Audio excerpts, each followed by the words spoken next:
Y bueno, quiero empezar mencionando la relevancia del tema, de la precariedad, del incremento de la precariedad, porque es un tema de mucha actualidad y además es un tema muy transversal en el sentido de que nos atañe a todos, dado, como veremos a continuación, nuestra condición, nuestra pertenencia a la clase asalariada, ¿no? Y además, bueno, he de decir que yo con mi trabajo no quería solo constatar el incremento de la precariedad, sino también ir más allá, ¿no? Trascender y dar una interpretación, construir una interpretación para realmente ir más allá. Y en ese sentido mi objetivo era responder a la pregunta ¿qué se esconde tras el incremento de la precariedad? ¿No? Porque parecería que a primera vista hay una aparente contradicción, y es porque al capital no le interesa explotar al conjunto de los asalariados y de este modo aparentemente conseguiría más beneficios, ¿no? Y bueno, pues eso ha sido un poco en lo que he estado trabajando. Entonces he llegado a una serie de conclusiones o de herramientas que me han podido comprenderlo, entender que la precariedad entre los asalariados no es nada nuevo, no como sostienen otros autores, sino que es inherente a la clase asalariada a consecuencia de las relaciones de producción del capitalismo, y que la precariedad es una condición necesaria además para el funcionamiento del capitalismo. Y bueno, el aumento de la precariedad supone la estrategia del capital, sobre todo desde la década de los 70 en concreto hasta ahora, para aumentar su tasa de ganancia y para hacer frente a ciertas tensiones sobre la rentabilidad que existen objetivamente en el capitalismo, como pueden ser manifestadas en burbujas, en crisis. Y bueno, en España la precariedad, su aumento se ha agudizado, como veremos más adelante, por una correlación de fuerzas y un contexto muy específico, ¿no? Voy a empezar leyendo unos anuncios, ¿vale? Se vende una negra criolla, joven, sana y sin tachas, muy humilde y fiel, buena cocinera, con alguna inteligencia en lavado y plancha y excelente para manejar niños en la cantidad de 500 pesos. En la calle Daoiz, número 150. Este anuncio fue publicado en La Habana en 1839, tampoco hace tanto. Voy a leeros otro. El título es Alojamiento y manutención por trabajo. Se busca varón de entre 20 a 40 años para realizar trabajos y ayudar y cuidar animales. Persona seria, responsable y con buenos hábitos. Imprescindibles conocimientos en construcción y electricidad. A cambio de alojamiento y manutención, facilidades para desplazamiento y posibilidad de un sueldo en el futuro. Finca situada a 10 minutos de Guadalajara. Este anuncio fue publicado en 2013 en milanuncios.com, y esto de trabajar por techo y comida está pasando. Y bueno, la respuesta que recibimos desde arriba es que es lo que hay, que si no lo coges tú, que lo va a coger otro. Voy a leeros un tercer y último anuncio. Me ofrezco en la ayuda de quehaceres domésticos a cambio de alojamiento y comida, con la opción de poder tener tiempo libre para estudios, que este por lo menos sabe que para salir de todo esto hay que estudiar. Y bueno, es alucinante porque hay un montón de ofertas de este tipo y claro, de gente que se ofrece a trabajar por techo y por comida, y esto está pasando en la Europa de la Unión Europea y del Occidente civilizado, ilustrado, etcétera, ¿no? Y bueno, entonces, como decía, la precariedad es inherente a los asalariados, a la clase asalariada, pero algunos autores pues no defienden eso, defienden que es algo nuevo. Entonces yo me pregunté, ¿acaso no eran las relaciones materiales de los asalariados, por ejemplo, de los obreros de mono azul, este arquetipo del fordismo, en aquellos años que se supone, o a eso nos han dicho, que iban muy bien? ¿Acaso ellos no tenían condiciones precarias? Pues sí, tenían condiciones indudablemente precarias, pero porque ello es consustancial a las relaciones de producción capitalistas, ¿no? Y es que estas son fruto de la disimilitud entre los tenedores de los medios de producción y los que no tenemos nada, ¿no? Los asalariados, cuya desposesión pues les obliga o nos obliga a vender nuestra fuerza de trabajo como una mercancía más y en un despótico mercado si queremos sobrevivir. Pero en realidad, ¿qué es el trabajo, no? Porque el trabajo no es empleo, aunque nosotros lo hayamos naturalizado de esta manera. El concepto de empleo en realidad es bastante nuevo, ¿no? Y de hecho, pues el trabajo sería la capacidad genéricamente humana de hacer cosas. Es mucho más general que el empleo. Y entonces esa misma idea ha tomado distintas formas a lo largo de la historia, ¿no? El empleo sería una de ellas. Y nuestra moderna idea de trabajo solo existe a partir de la modernidad, en concreto la modernidad industrial, que es el trabajo entendido de manera económica, el trabajo que tú pones, lo presentas en la esfera pública, vendes y otro te compra y se materializa en un contrato, ¿no? Y bueno, entonces traslada, por tanto, toda la producción que se hacía en el hogar al mercado. Y bueno, entonces se entiende, por tanto, que el trabajo es una cuestión social, ¿no? Pues al mercantilizar el trabajo, se precariza necesariamente en forma de empleo. Yo ofrezco una mercancía que es mi fuerza de trabajo, pero yo dependo de que uno de vosotros que sí puede y tiene medios de producción me la compre. Entonces yo dependo de vosotros, estoy en una situación necesariamente precaria. Aquí, claro, los liberales hacen muchos juegos porque dicen, claro, la vendes libre y voluntariamente, en realidad es mentira, si no la vendes, pues no comes. Y bueno, ahora vamos un poco con eso que os comentaba de que la precariedad es condición necesaria para el funcionamiento del capitalismo, ¿no?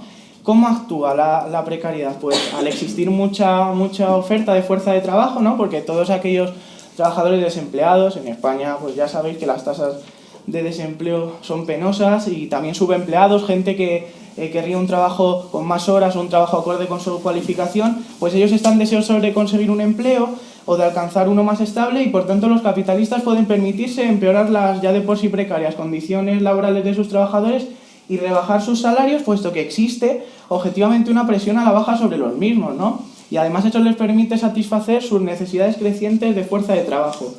Y bueno, el incremento de la precariedad no es cosa únicamente de nuestro país, no es cosa de España. Aunque claro, se intensifica en España porque las condiciones en España se ha intensificado porque tenemos un modelo productivo impresentable basado en el pseudocrecimiento, por la especulación, por el crédito. Entonces no se ha podido mejorar de otra forma. Por eso se ha presentado así y se ha agudizado tanto, también por, como veremos más adelante, ese contexto del que os hablaba. Pero en realidad es algo conjunto para muchos otros países, ¿no? Y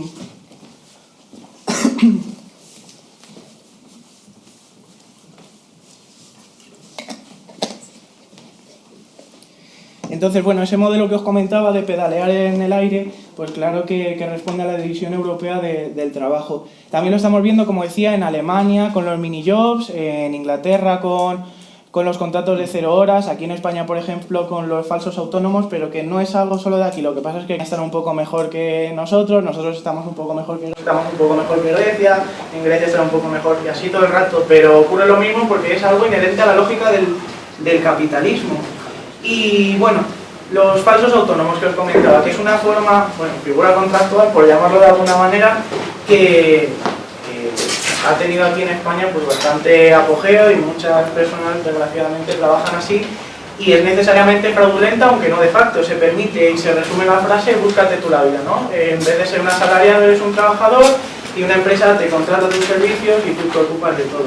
Pues no es que a principios del siglo XX los capitalistas no estuviesen dispuestos a contratar de este modo a la gente, es que se lo hubiésemos impedido, ¿no? Pero después de la contraofensiva neoliberal de la década de los 70 y 80, con el desmantelamiento pues no solo de las relaciones de solidaridad entre los obreros, de la conciencia obrera, sino ya por ese individualismo que nos han inculcado, pues ahora mismo no estamos en condiciones de impedirlo.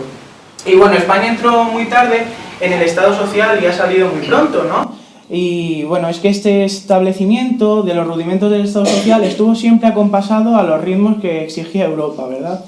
Y entonces hemos tenido siempre el Estado social más débil de la Unión Europea de los 15, como ha estudiado el profesor Vicent Navarro, y además, por la usurpación del lenguaje, nos dijeron: es que aunque hayáis entrado tarde al estado del bienestar o al Estado social, y aunque salgáis pronto y siempre haya sido un estado débil en comparación con el resto, pues la culpa es vuestra, ¿no? Y nos inculcaron el mantra de que habíamos vivido por encima de nuestras posibilidades.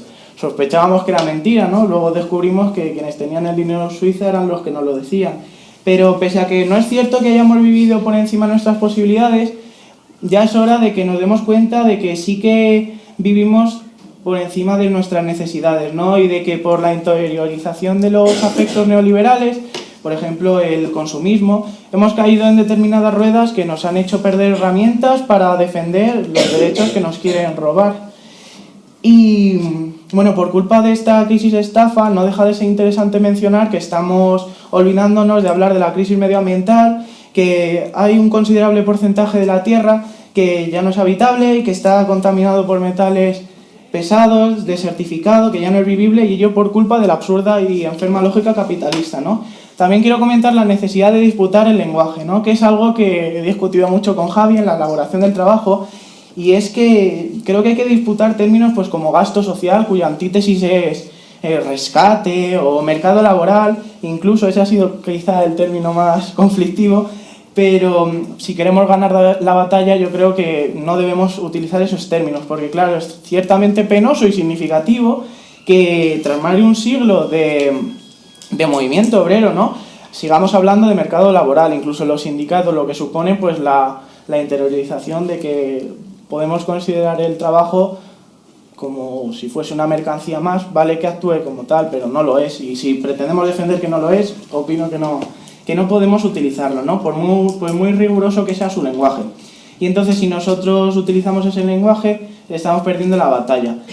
Por eso creo que es muy importante llamar a la crisis estafa, porque son los términos que todos entendemos, ¿no?, que a lo mejor neoliberalismo pues no lo entendemos todos, pero hay muchos términos que sí que llegan a todo el mundo, ¿no? Y entonces recuperar las palabras es la posibilidad de salir de esta trampa del lenguaje que nos condena a perder nuestros derechos. Y del mismo modo que para los capitalistas los salarios y los derechos sociales molestan, también se busca aplanar cualquier rigidez que pueda suponer lo que es básicamente vivir una vida digna de ser vivida, ¿no? Que de ahí la idea que ellos tienen de flexibilidad, ¿no? Y esto se relaciona pues con la desregulación, con los tratados de libre comercio, por ejemplo el TTIP, ¿no?, en esa búsqueda de reducir la incertidumbre, tanto que se va a permitir, a los estados indemnizar a las empresas, a obligarlos, no es a permitir, a obligarlos. Y esto es lo que para algunos interesados significa asumir el riesgo de la actividad productiva, ¿no? Y bueno, las contrarreformas laborales que aparecen en el trabajo y que os he comentado anteriormente, como he dicho, se dan en un contexto y con una correlación de fuerzas muy determinada, ¿no? En nuestro caso se dan en el marco de las medidas necesarias para la adhesión de España en la Unión Europea en 1986, ¿no?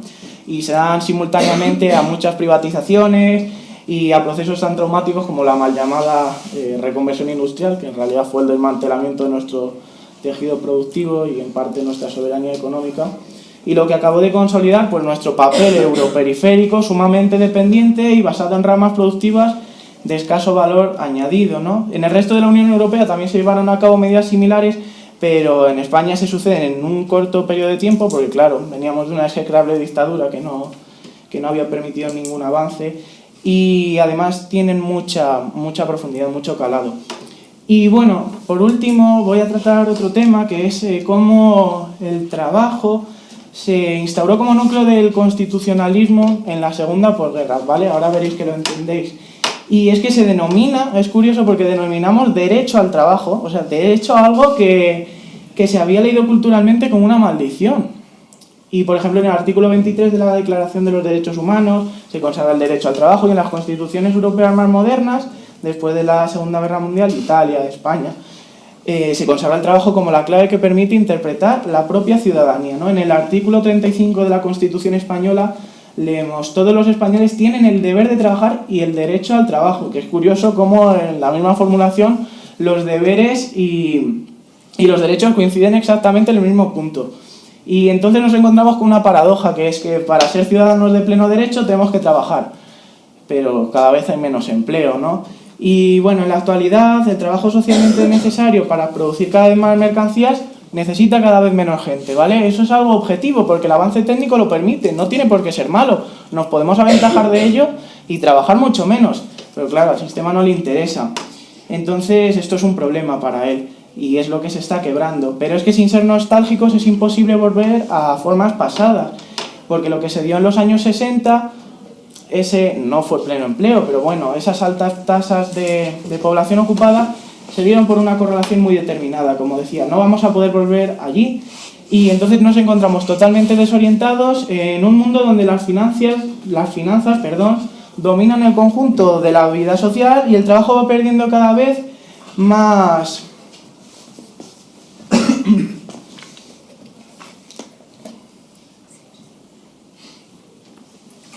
como decía, el trabajo va perdiendo cada vez más poder a la hora de ordenar nuestras vidas, ¿no?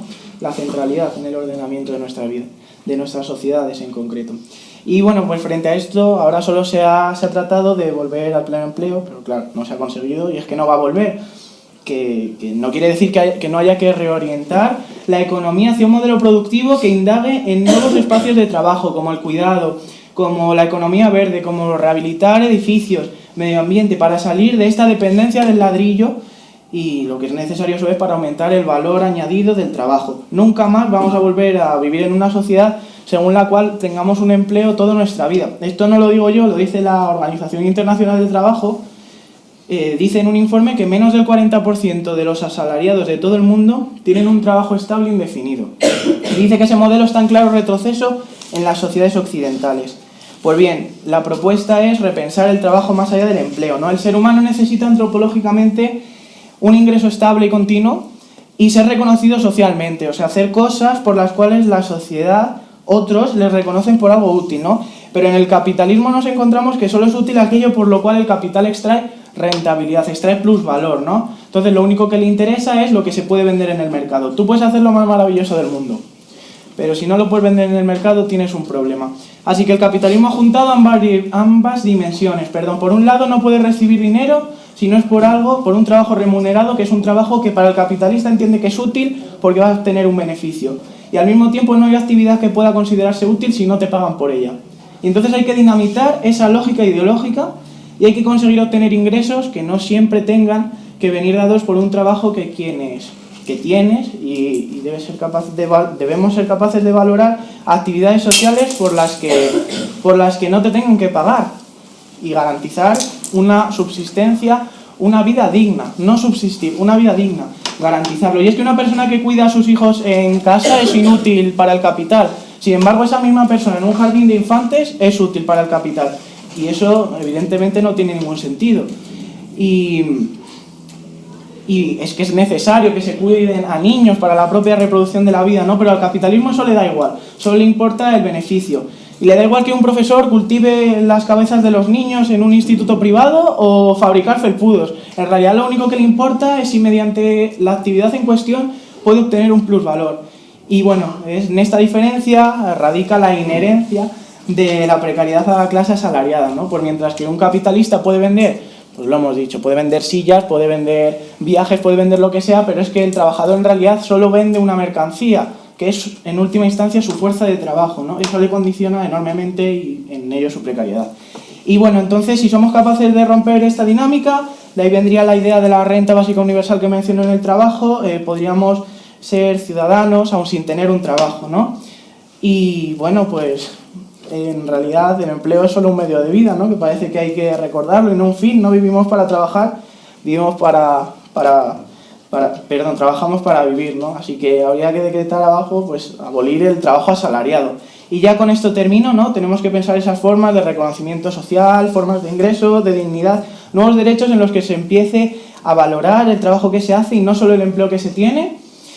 Y hemos de empezar a valorar todas aquellas cosas que no se traducen en mercancía, como por ejemplo cuidar a los niños, ¿no? Hay que visibilizar el trabajo de las mujeres, pero no debería ser solo de las mujeres. Y bueno, en realidad ya he terminado con esto, no pretendía hacer demasiado lineal la ponencia ni ceñirme al trabajo, me gustaría pues haber creado un poco de debate, ¿no? Porque los datos pues sí aparecen en mi trabajo, son interesantes, pero los podéis echar todos un vistazo si queréis. Y ya pues con esto termino. El profesor Juan Carlos Monedero termina muchas de sus ponencias con la siguiente cita de Antoine de Saint-Exupéry: si quieres construir un barco, no empieces por buscar madera, cortar tablas o distribuir el trabajo. Evoca primero en los hombres y mujeres el anhelo del mar libre y ancho.